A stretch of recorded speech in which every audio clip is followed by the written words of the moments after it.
Two men have been charged in connection with Friday's attack on a concert venue just outside Moscow. Authorities now say at least 137 people died after four gunmen fired at concertgoers before setting the building on fire.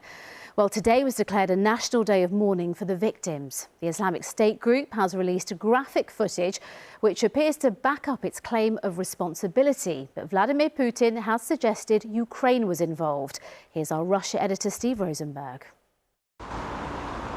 In Moscow, wherever you looked, wherever you turned, you could see this was a country in mourning and in shock. Across Russia, flags flew at half-mast for the victims of the concert hall massacre. And at the scene of Friday's attack, Crocus City Hall, the queues grew longer and longer. The National Day of Mourning experienced most acutely here. There was an outpouring of sympathy, a mountain of tributes to the dead. As well as leaving flowers and candles, people have also been bringing soft toys and sweets, because amongst the dead, there were children. They've also been leaving messages.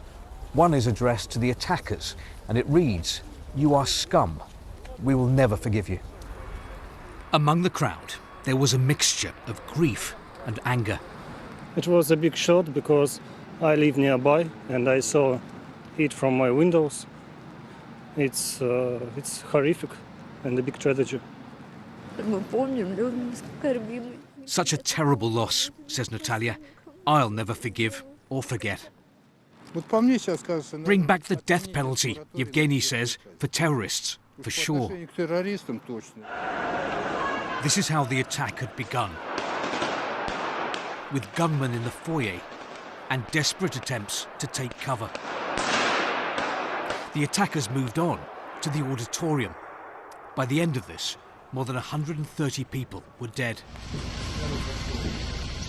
4 suspects have been arrested. Tonight, the suspected gunmen appeared in court. Russia claims they'd been caught fleeing to Ukraine and had contacts there. Kiev fiercely denies any link to the attack. The Islamic State group says it was behind the shooting. And on this day of mourning, silent prayers from a sombre-looking President Putin. The Kremlin says he lit a candle for the victims in church at his country estate. And Russia is praying that there will be no more attacks. If there are, that will test people's faith in the president to keep them safe. Steve Rosenberg, BBC News, Moscow. Well, tonight, France has raised its terror threat level in response to the Islamic State group's claims of responsibility for the attack in Russia. Joining me now is our security correspondent, Frank Gardner. Frank, what can we say about why Islamic State might have targeted Russia? OK, well, Tina, there's kind of 3 reasons, really, 3 possible causes. One is Syria, where the Russian Air Force has been inflicting pretty heavy casualties throughout Syria's civil war on Islamic State fighters.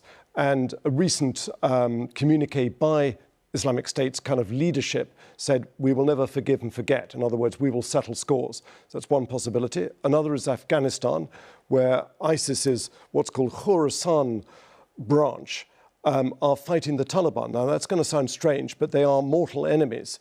And ISIS considers that the Taliban are allies of Russia. In 2022, they attacked the Russian embassy in Kabul, so that's another possibility. And the third is the general kind of suppression by Russia's FSB, that's the Domestic Security Agency, of suspected jihadists and other Muslim individuals inside Russia. And based on this news tonight from France, Frank, what's your assessment of the Islamic State threat in Europe? Well, it never went away. So MI5, for example, here in the UK, which is the security service, their highest priority, the bulk of their workload is still ISIS and Al-Qaeda-inspired terrorism, trying to head off those threats. Now, currently, Britain is at the middle of five levels of terror threat. It's at something called substantial, which means that it's not particularly reassuring. A terrorist threat is thought likely, but it's only at the middle one. France has gone to the highest of 3, Now, that would only happen in this country if there was actual evidence of a terrorist plot, which there isn't at the moment. OK, Frank, for now, thank you very much. Frank Gardner, our security correspondent.